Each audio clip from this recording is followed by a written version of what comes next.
Yeah, our pressing need, I believe at that time when we met last was that March payroll time period, and we had asked for the board's support there, a $3 million borrow of that March to meet that mid-March payroll. We didn't have to draw on that $3 million anticipatory warrant, so that we were thankful for that, and we're able to hit our payroll obligations without that assistance, but we had secured that.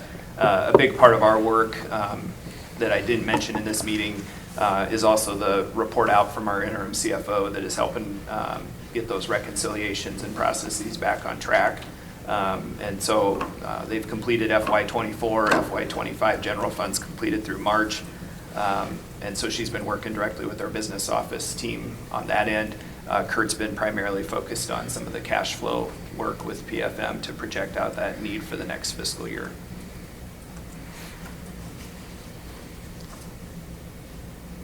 The tax one would be something I'm anticipating you guys are going to hear a little bit about. It's a large increase for where our tax rate was at before.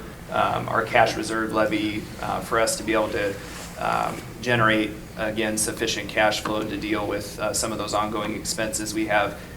You're probably familiar, our special ed deficit jumped pretty large from that $10 to $18 million range, and so that's a significant amount of cash that goes out the door to meet those obligations. And so we needed to max our cash reserve levy to meet those ongoing obligations. That's about 80 cents of that dollar increase. The other 20 cents is for the management fund. That would restore that fund balance in the management fund to some previous fiscal years. That's been drawn down with some aggressive early retirement we did through a former budget reduction cycle. That would also be important for us if we wanted to leverage that tool again in the future, if we were to continue to see some future budget reductions, that we'd want that fund to be healthy. So I wouldn't be shocked if you heard from some concerned citizens or have already about that. We got some feedback, of course, during the hearing portion of the meeting about that increase. It isn't dissimilar to our neighbors next door in Clear Creek with where their tax rate sits, but it is a significant jump for us here in Iowa City in comparison to the last fiscal year. So that's $1 per thousand valuation. Right, yeah. So average home, that's in our district, that could be $250 to $500 or more. Is that what you think, Kurt? I haven't done the math on that, but I would say So probably at least. So every, Yeah. average valuation. In Coralville, 400,000, 350, so that's $350. That'll be increased on the note that people get in September. Is that correct? Yeah. The 10 to 18 million dollars, is that more special ed students? What's going on there? Some of it's some intentional shifting of resources to categorical. So some of the, when we try to address the concern on the spending authority side, there's been some intentional movement of making sure the costs that we can pay for out of special ed, that we're paying for out of special ed. Several districts, including ours, have been conscientious about moving some of the TSS costs over to special ed, so that was a chunk of it. I would say increased para costs is another significant portion. And then some of our other leadership structures also are included there.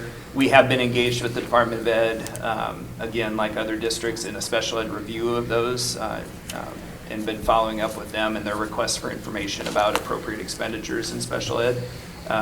We're not exactly sure where that's going to land. Of course, we're on the radar for that with the large increase. That was some of the districts that were selected for that review, so there could be an adjustment. If they don't find our reasoning sufficient there. We'd already completed a process earlier in the year with that, and they've followed up with some additional questions. When we've talked to the SVRC previously, they didn't really give us a stated timeline about when we could expect that, other than they've kind of already missed some of their timelines and what they thought they might have information back to districts. But of course, if they find something that's not an allowable special ed expense, then we'll have to move that back. Can I jump in on that too? Yeah. I found out, I've been working on this today too, but to answer, we did also see an increase in what our estimated special ed population was going to be. Our estimated head count level 2, so the level 1s were on track, but the level 2s, we thought 437, and the actual was 476, so about 40 level 2 students, and then our level 3 students, which are our most complex cases, We had estimated at 159 and they came in at 168, so about 10 more really complex cases as well. And thanks for going back to the student number piece. That was your Yep. original part. The other thing would be preschool paras, right? As we've done more preschool and we serve more IEPs in preschool, that would be another resource we're spending more dollars on.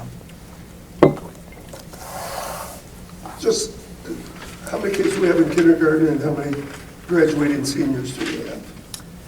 Yeah, so kindergarten, we're hopeful for 1,000, but it probably won't hit the 1,000 number for the amount of students in kindergarten. We're probably going to be in the high 900s, give or take there. And then I'd say we're graduating probably almost 200 more kids than that in some of our graduating classes. We traditionally pick up some students in the secondary feeder patterns, but either way, we're still at a net loss of what we're bringing in versus what we're graduating there. So our enrollment trends are. Is the budget gonna, what's the budget gonna do for any of our SIPs, any of our capital improvement projects? Is it gonna suspend any of them? Yeah, we've paused some I'm projects. sorry if I'm behind on it. No, you're good, Dave. We've currently paused projects right now as we have these upcoming bond payments June 1st, and knowing that we had some trouble, or we are encountering some trouble being able to have sufficient funds to make those because of some segregation of funds that didn't happen appropriately on the October property tax receipts. And so without a sufficient revenue stream to continue those projects, we've hit pause on those. We plan this summer to regroup about how we'll fund some of those upcoming projects moving forward. Will it affect partnership with the rec center in Corwin? We're working on a pathway to do that. We've been in communication with Okay. Corville about that ongoing partnership, and so we've been talking to Kelly and his team, and they know that we'll need some time to address that. Last question, childcare. Yeah. Because I had some different views on how to offer childcare. Where does that put us in terms of our childcare with the schools for all the kids, and also whether or not we're gonna, my rubbing point, not accept CCA kids? So does that change any of that, or where's that put us? No, I think we would still anticipate being able to meet all of those needs. I thought you were going to maybe go a different way with the child care concern, but that's been part of our effort with preschool, is making sure that we can continue to serve our preschool kids that otherwise wouldn't be able to afford a high quality preschool experience. That's been a focus area for us, and so I don't see any change in that regard for our efforts there. I know we've worked through kind of a community impact point to that as we've served more 4-year-olds. There's been a lot of conversations with the Child Care Coalition group about how they can continue to support child care for families in the community with our ongoing commitment to doing more preschool as well. I would say, just from talking to some other SUPs, right, you see more and more districts taking on that child care piece as some of those community providers in areas just aren't able to, there's just not enough of them, or they're not able to make it work financially. I think it was the English Valley superintendent I was talking about. They're building a whole child care center for the community as an extension of the school district to do it, because they're going to kind of, they're basically going to be a birth to graduation institution now and take over that responsibility. So What direction did you think I was going to go? Well, I thought that was the concern you were going to talk about a little bit, is that, we were, because we got some feedback on that. Yeah. Okay. But, no, we know that CCA piece is important, and we need to continue to make sure we can serve all of our kids. Yeah. So with these new loans, just as we sort of look out, and I understand there's still moving pieces in terms of budgets and future budgets, but when would you anticipate that we would be out of the woods on loans for operating expenditures? Yeah, so we're looking at the next 2 fiscal years as need areas there, but that would be our goal. Then moving past that we would be out of that scenario to need those. And of course, like you said, Adam, there's some dynamics that could change that. Part of it's building sufficient cash reserves and reducing expenditures at the same time, and then finding, the path out of that so that we don't need to rely on those. And do you anticipate that'll include school closures? The budget reductions, the next stage of the budget reductions, I think what you've heard us talk about publicly there would be just a comprehensive look at things from attendance areas to attendance centers to programs. We are, that next round of budget reductions, it'll be a much more comprehensive look at the district and some of our systems and structures. And trying to prioritize, of course, our kids' classroom experience and our people. And so, I can't answer that question for certain about what all those strategies are going to be, but we're going to have to look at all of the strategies for sure.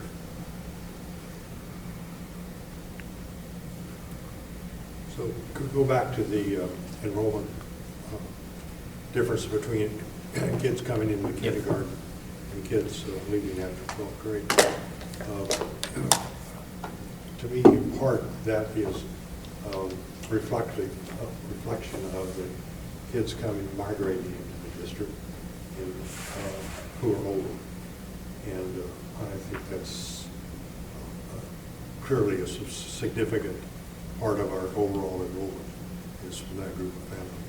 Yeah, I think our ongoing part of the challenge there, Director Easton, is just how local, or well, not local, national politics affect that. That a lot of our growth, when we look at enrollment trends, has really been in our diverse populations. That's what's continued growth for Iowa City. And so if there's, political impact to that, about policies that are put in place that discourage people from movement or from, coming into the country or the state, that could impact, some of that growth. But that has been a key part for us. And I think, our community being as it is, has been an opportunity to draw families into the area for sure. I think Laura had shared with us this week, we had 35 refugee families, coming into the community here in Iowa City. It was 100 statewide, and I think 30 to 35 of them were here in our local community. So that's a positive for us, right? Those students are going to go to school, and we hope, of course, they choose us and start with us here. But yes, Director Easton, I think that'll be one we want to closely monitor to know how that affects that overall enrollment.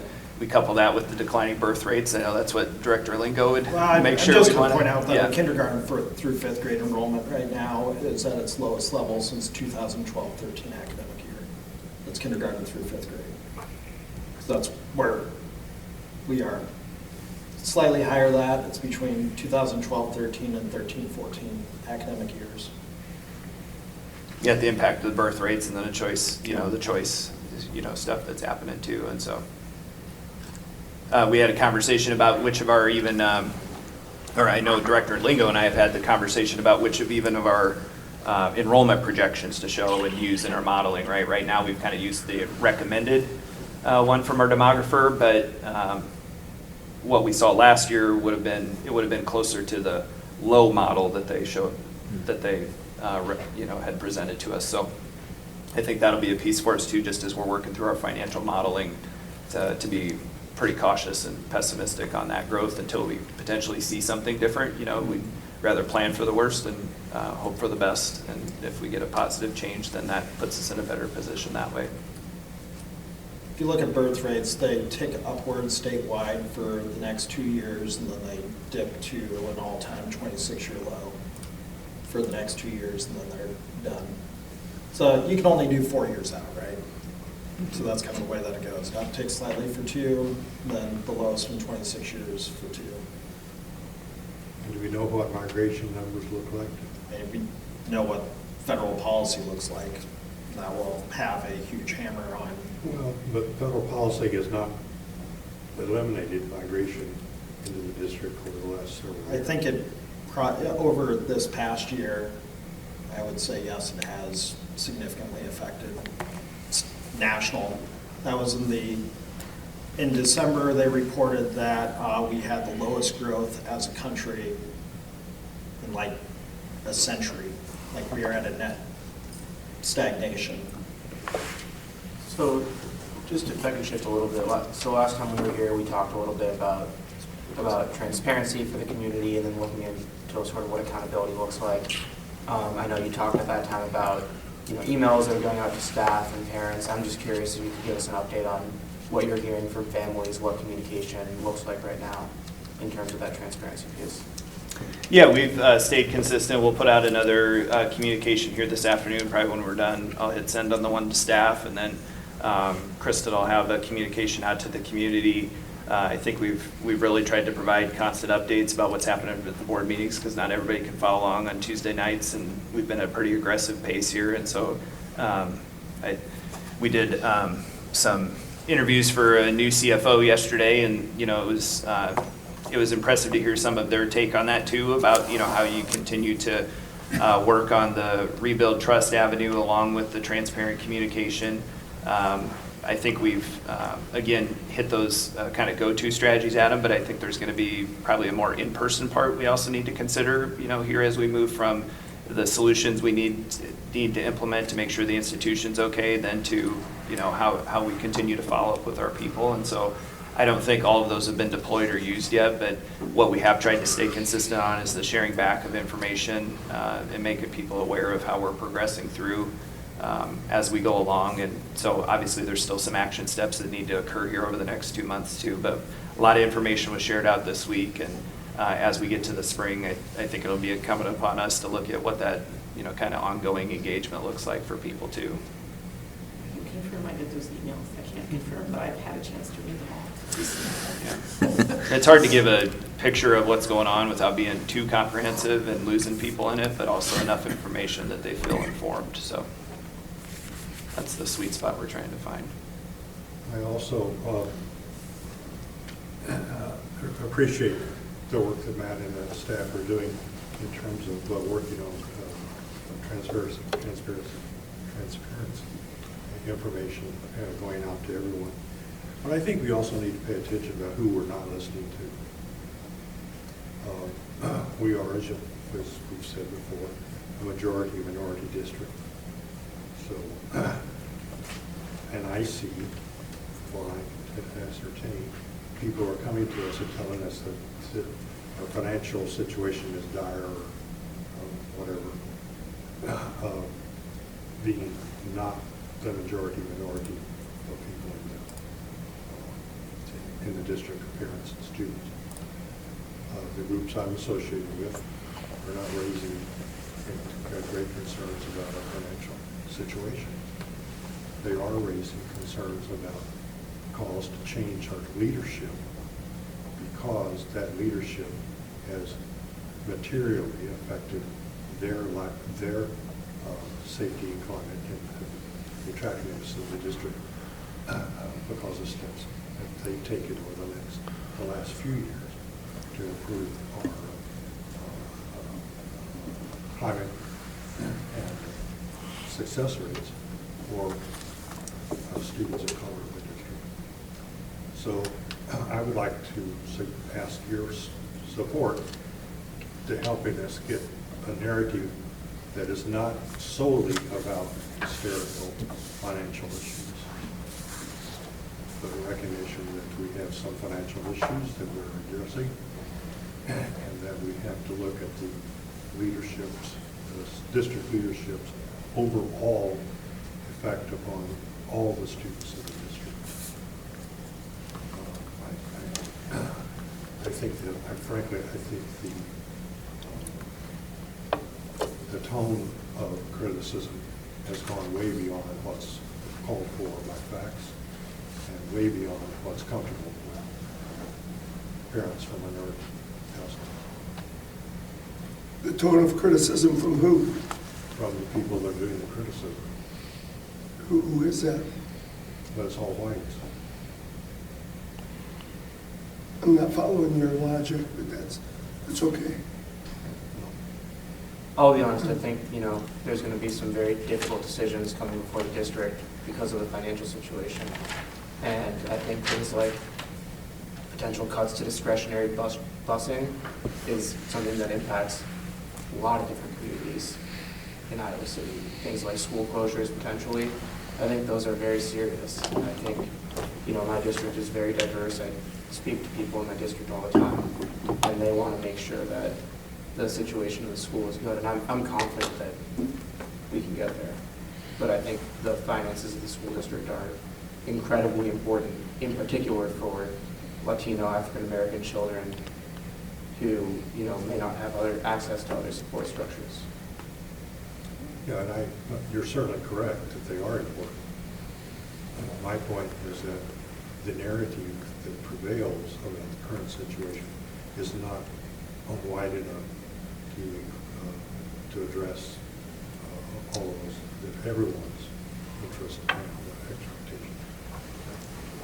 I think, as Adam pointed out, people are not going to express concern until it actually affects them, right? When they lose their busing, when they lose their school, and their child's classroom is 35 students, that's when we're going to hear the complaints from people because it's actually affecting them. Right now, we're hearing concerns about people because they are informed. You know, the percentage of our school population that is really informed about what's going on in our finances, the severity of which is not an opinion, it's a fact, is probably small right now because it's not a kitchen table issue yet, but soon it will be. I'll give the example of middle schools. I keep on giving this example. Southeast Middle School right now receives $900,000 less than if they got their full state supplemental aid per student. Northwest Middle School, $560,000 less. Southeast is majority minority, I believe, at this point. It may not be, but I know it's majority free and reduced price lunch. Out of these budget cuts, we are cutting 5 to 6 middle school teachers. Remember that. These are coming out of the middle school, the most critical time and time again, it's been proven to meet students. It's like the last best hope. And that's where we are cutting. And they're already that much lower. So I look at it and I bring it up every year I brought it up. When we go through the funding of where the money is going and where it's not going. And those are two schools that have some of our highest free and reduced price lunch populations and some of our highest students from minority background populations, but that's where these cuts are going. And then those students are just about to reach high school. We're cutting 6 to 7 high school teaching positions. So it's like, I get it. And some of these cuts probably may have happened anyway, I will give it that too. But the finance situation it is what it is, and it's not. I haven't heard school districts going through this before, except the major cities in the United States. So I'm just gonna have to respectfully disagree that it is a small issue. Anyway, that's mine. Well, I guess the thing I also think about is that's why, like Director Finch is talking about it, I like the way you phrase that, a kitchen table issue for people. Like, I think the last thing we're going to want to do next year as we work through any kind of process here is to catch people off guard. And I think that's why that turn of what that engagement looks like, back to your question, Adam, is a really important step for us next, right? Like, how do we make sure that people beyond our formal channels are engaged and in part of the conversation? And that's a little bit of what I hear from Director Easton, is okay, who's informed about all of it, and then the challenge about, the Director Finch is talking about why some people might not be as informed, and how do we bring those voices together to make sure we have heard all of that input before decisions are made, so that those voices are all represented at the table by the time we get to some of those conversations. So I think that's a critical piece of our next work. Again, after we've identified those solutions that are necessary and timely of happening now, how do we get to make sure that, again, we elevate all voices? And I think we've had good success with that here in Iowa City, and that's something that we all pride ourselves on, and something we'll have to continue to do before we get to some of those more difficult conversations, so that we're considering all of that input. I'll be honest, sort of aside from the current financial issues here, it's been pretty clear to me from the state level that whatever happens this fall is probably not going to change very much. And I know that people hate change. I've seen it over and over again. But I personally don't think, and that's just like my own personal view, that having all these small elementary schools is viable. And it's not going to be viable going forward. And that's just. Well, I think Director Lingo's point about, why there's fewer dollars, fewer dollars spent on some of those secondary, but beyond the SSA part, I mean, the efficiency has to be found somewhere in the system, right, with the resources that are there. And so that's where the efficiencies have been found now. And if we look for where there's, and nobody likes to talk about the word efficiency or inefficiency, but if we look where those inefficiencies exist in our system, it is those smaller elementary campuses, right? And so then how do we right-size that for what the future is going to look like for Iowa City, knowing what's happening with our enrollment? So it'll be a big part of the conversation. But again, we don't want surprises for people, right? So what can we start doing right away to try to mitigate that?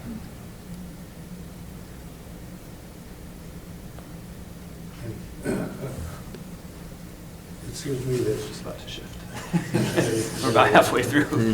that a key thing that we're discussing here is that there are probabilities ahead for this district and many other districts in this state and across the nation to have to deal with smaller enrollments and what that entails in getting to being able to have a district that has smaller enrollments than we had a few years ago. To me, that's a fine conversation to have district-wide and to engage people with that. But I think the other aspect that is part of that is a major part of the narrative about this district at this time has to do with staff ability and competence. And changing that narrative is a thing that I think is important to us, because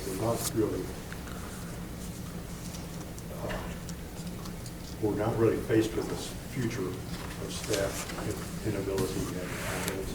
We're faced with the future of changes in enrollment. Those are entirely different things. But I think proving competence starts by acknowledging there was a failure in basic accounting practices for 3 years. I think we've done that very clearly. And then often. being transparent about Right. where the budget sits and what needs to be done. Yeah, and I think we've done it. I think it's been very well articulated. So one of the impact points for us, maybe we can transition just a little bit, is obviously what's happening with, David asked about some of the capital projects and, a long-term impact point for the district, right, is what happens with saved dollars. And I know that's part of the property tax, proposal that's going through. So I was just curious about kind of where you guys felt like that was headed, or, what progress has happened this week. I mean, the best I have is what Margaret sent me this week and what I was able to read through a little bit. So I didn't know if there's anything newer or new updates you'd want to share with us, or any kind of forecast you thought you could provide on that. Well, the Senate bill is a nice small read, 126 pages. Mumbo jumbo, but and I'll back up a little bit. There's big concern about accelerating SAVE, in the years to 2031 instead of 2051, whatever the. Yeah, 2034 is the one I have in front of me. Yeah, the one that we're messing with, the out years, but also backing up a bit. Because some people at the state have been quiet about our situation and have been quiet about Cedar Rapids' situation and have been quiet to the most point about Des Moines' situation, I fear that they're going to screw around with our levy caps. So that goes back to your point about, I love Iowa City schools. Wouldn't have gone anywhere else. Molly had a couple opportunities to kick both daughters out, probably should have, but couldn't do better. But my concern is, quite frankly, the quietness, the eerie silence that we're not hearing in Des Moines on what they may do in terms of, especially our city schools, if you will, our urban schools. One thing they weren't quiet about, Dave, or maybe it hasn't hit all the news, but are you guys in tune with what happened to Cedar Rapids with the SBRC and Yes. the negative $18 million adjustment? Yep. Yeah. And that's a huge, that is a huge issue potentially that I know that a variety of folks are intent on dealing with right now, because it's a completely different interpretation that has ever been used before on all this. And I know they're going, and it's not in line with whatever the most recent interpretation was, that they're going to, a variety of folks are going to try and go back and stop it now, and then they'll figure out how to roll back the thing on Cedar Rapids, because that's like, let's just, at the end of one administration, let's just try and completely reinterpret the law so that we're using whatever the federal standard is instead of what's been used for all these years and screw with all these districts. And The property maybe it was the tax wrong would way be- to say it, but it's like, it made me think of your point, like, okay, what are they doing around the corner, right, on some of these things? And that one felt, kind of quickly pulled together, a slight interpretation change. I mean, I've sent the board our at-risk dropout prevention plans. It seems like we've had a plan with positions that have went to the board table yearly here for the last 5 or 6 years. We've paid attention close to the code this past year about what needed to be included. And so I feel like we're in a better spot than where Cedar Rapids got Right, with that, but what we heard about Cedar Rapids was that they didn't even really know this was going to happen. And Right. They were able to send someone to the board at the very last minute, because that's like that's not the norm. The property tax thing is going to be hell in creation over the next 6 weeks. The Republicans on all 3 levels don't agree. You may not have noticed the Republican plan out of the Senate also includes a gas tax increase. Hey, perfect timing. Well, I think when it was originally drafted, nobody thought there was going to be a war with Iran. So I'm guessing that piece will go. No disrespect, but a gas tax is not going to be popular no matter what. Well, of course not. But like, it's not my bill.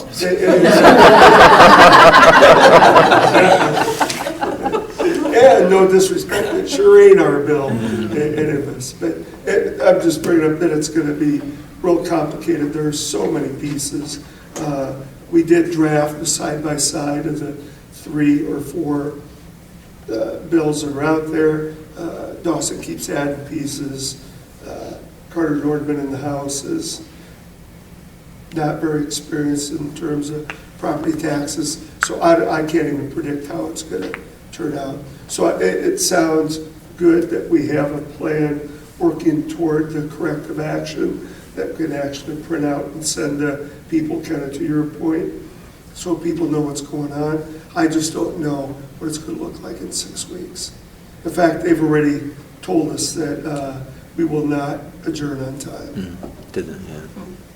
You actually said that? No? That's a direct quote from Pat Krasnow. Dave, do you think And- some, I'd like to pay my childcare while we're there overtime. do you think something will pass in property tax? Yes. Yeah, it's just too big Yep. after So 2 do you years. think they'll mess with the levy? You mentioned something about Yes. the levies. You think they'll mess with those? Dawson is hell-bent on messing with levies for cities, counties, and schools. Okay. So we- I Our maximum levy, whatever levy we set, could be effective for next fiscal year, is what you're saying? it could. Okay, thank you. I couldn't take it off the table right now. I wish I could. I know. I wish I could, but it's, yeah. do you have any idea which levies they're talking about? And you know, Quote from Dawson, every levy is under review.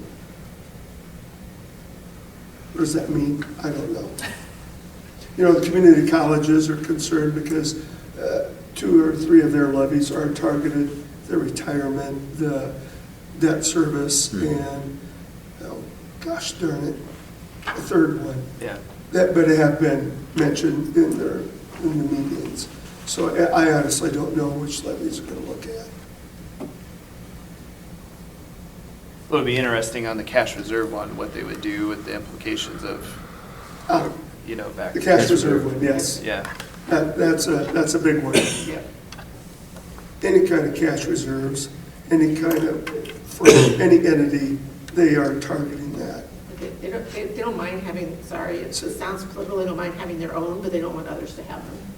Similar to their proposition that they capture 1% of the endowments for the school, for our regent universities. They're hurting so much for money, they're going to say we're going to take 1% from each of the 3 universities.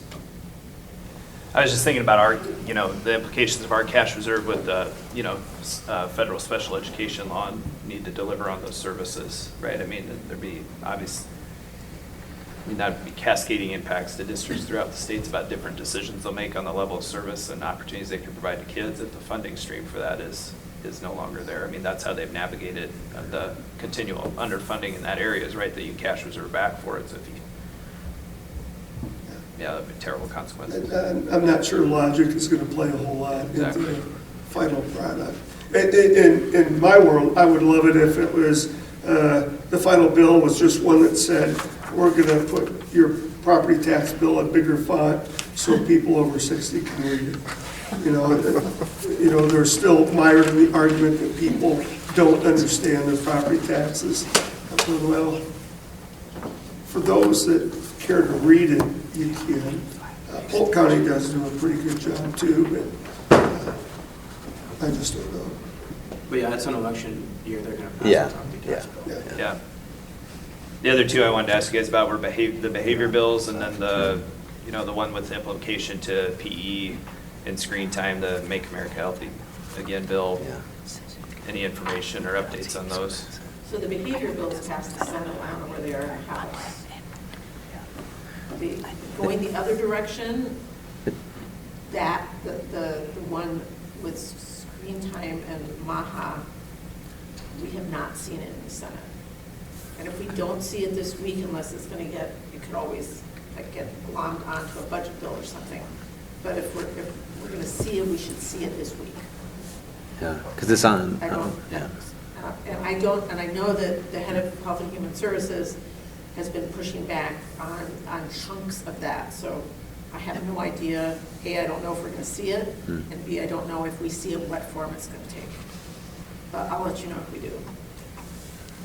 Well, you guys obviously aware of our concern, right, with the, again, not against PE, not against screens, or less screen time. The unfunded requirements are highly problematic. We did, and I don't know if you saw And the it, testing. we did pass a bill basically to require a study about screen time. Yep. Happy to vote for that. But nothing actually happening this year. Let's look at it.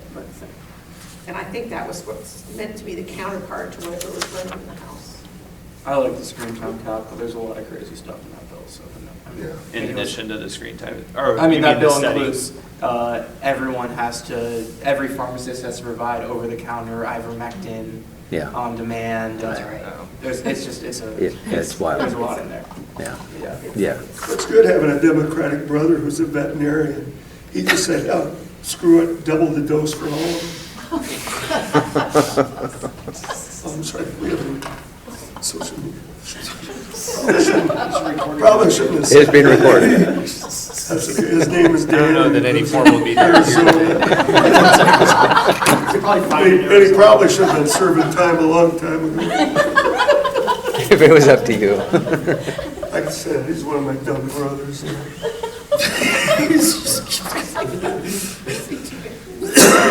Nothing on the behavior bills, though? I don't know. I haven't seen those. Yeah, there was a pair of them that passed through the Senate a couple weeks ago. They would have to be, in theory, they would have to be passed by the House this week. But they're very different. They're very That's what different. They're very people are concerned different. Actually, I voted for one and voted against the other one. And the folks who are running them said, well, you actually need the two of them to work together, or whatever. Anyway, two of them did pass the Senate. I just don't know if they're going to pick either, both, one, neither in the House. That's where that one stands.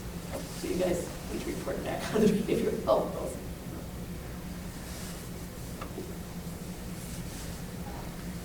I don't know if Brady has any input he'd want to provide from the teaching end, but Oh, those are yeah. highly problematic, highly problematic.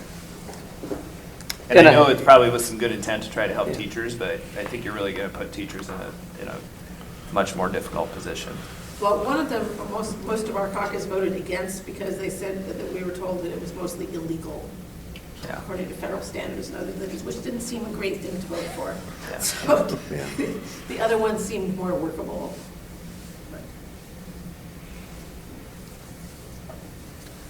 Yeah, it's a high interest topic for sure. But I think ISEA has similar concerns just about compliance with federal law and existing federal law. I mean, that's just where it becomes really, really challenging. I think there's an understanding that it's an important topic that we want, continued examinations of. But I do think the workability of it, and some of them, they're very, depending on which version, they're very extensive, both in terms of the lift for teachers on the front end and also administrators and teachers in the implementation.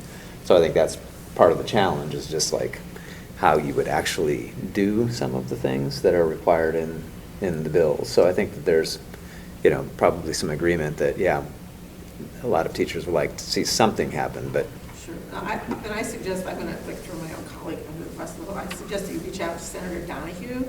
Yeah. Because she was involved in all those discussions. Yeah. And tried to actively to make them better. Right. Less bad in one case and better in right. another case. And that's what I think our lobbyists have been doing as well. I think they recognize that it's, definitely a concern, but how do we make it something that is not putting children Make with it real worse. specific Yeah. complex Yeah. needs in harm's way, unintentionally. Yeah. I think that's a good way to say it, right? I think everybody agrees there's a concern, right? It's just. Yeah, how do you get it something right? that's gonna compound the. Yeah. The other one, I don't know that we have as many issues with, but you might hear from some of the other constituents around some of the advanced pathways work. We feel good about those things here in Iowa City, right, and have those, but it's almost along the same lines of the unfunded mandate piece for a lot of other places that maybe can't stand up some of those opportunities, are gonna have a hard time affording to continue those, pathways, especially in the math and some of the ELP areas in that one. And so I just wanted to draw that one out too. I'll put a plug in for our AP programs, the Increasing Civic Proficiency in Higher Education Act, which Adam, I saw you spoke, you're sort of getting back and forth on that one a little bit. Yeah. But one thing that could, I think, if that makes it through, that could help, and I talked about this last time, is, passing scores in our AP courses in our high schools should, in my view, if they get a 3, 4, or 5, they should count toward credit at our Regents universities. I mean, that would lower the cost. It's going to help the Regents universities. Now, they might not have seen it that way, of course, before, but I would say that's another pathway for our students, not to We're just one I asked of a Colin- handful of states that doesn't do it. and that's- Yeah, exactly. Yeah, there's 38 or 39 states that do it. We're a handful of states that do not do that. Yeah. I mean, I asked Collins, About- after you implement this bill, are you going to go and rewrite the social studies standard for university classrooms like you just did twice Yeah. for high school classrooms in K through 12? And he said, that's a really good idea, Representative Savner. I hadn't thought of that. Yeah, I've got an idea for next session. Yeah. Yeah. where's the government bill? The extra year, or the extra term of government, is that going to be the junior high level or the high school level? This is at the college level. No, But there's one on the bill that. that's been debated, To have a year. thrown back, that's a huge implication. I don't think that one came to the floor. We haven't seen it in the Senate. It was from the House, I thought. Yeah. I mean, it might have been in committee, but I don't think. I think it's on the unfinished calendar. It is. Yeah, it's on unfinished in the It's on Senate. the unfinished Yeah, it passed the House, it's on calendar. unfinished calendar in the Senate. Past the House.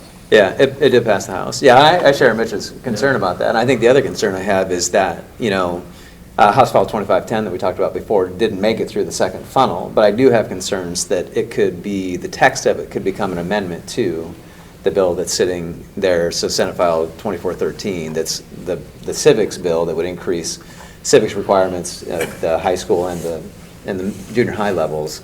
That's, because they did that last time too, when they didn't get the text of some of their changes to social studies ed through. It's a common practice. Yeah, so that's where I'm going, like 2510 didn't make it, but I could definitely see it coming through there.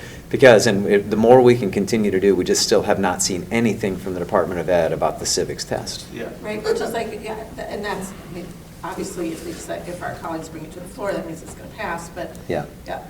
One of our arguments that they've been talking about in the Education Committee is you can't do this when you still have not brought out the standards for the first one. Yeah, yeah.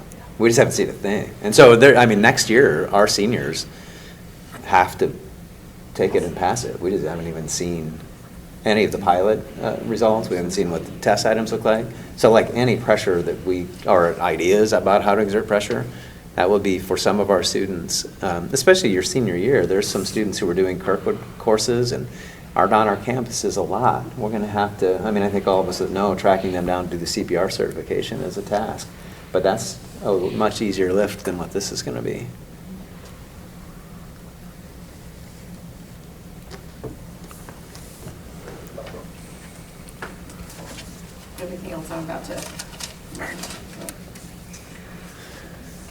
Apologies. On a positive note, the Hawks won last night. They did. Yeah. Keep us with a little fusion of Yeah. good news, but, yeah, I would, say it every year, kind of what we're talking about, some of these bills coming back or some of the language. I would guess that the standings bill is going to be a real dandy this year. Yeah. Could be a real Christmas tree. Yeah, I think you're right, it's going to be some of the stuff that could not pass Yeah. on its own merit, but they're tired of arguing and they want to get out and take care of their primaries that they have. Right. So they will say, okay, just shove it in there, we'll worry about it next year. Yeah. So, but aside from standings, I would be keep a real close eye on what ends up on debate calendars this week, because this is the sort of last big week to debate bills that were put on unfinished business for them. But I'm guessing maybe, is Easter a week from Sunday? Yes. God may save us. Because the people will want to go home on Holy Thursday, that we do every year. So maybe that'll push stuff off a week a little bit there. Yeah.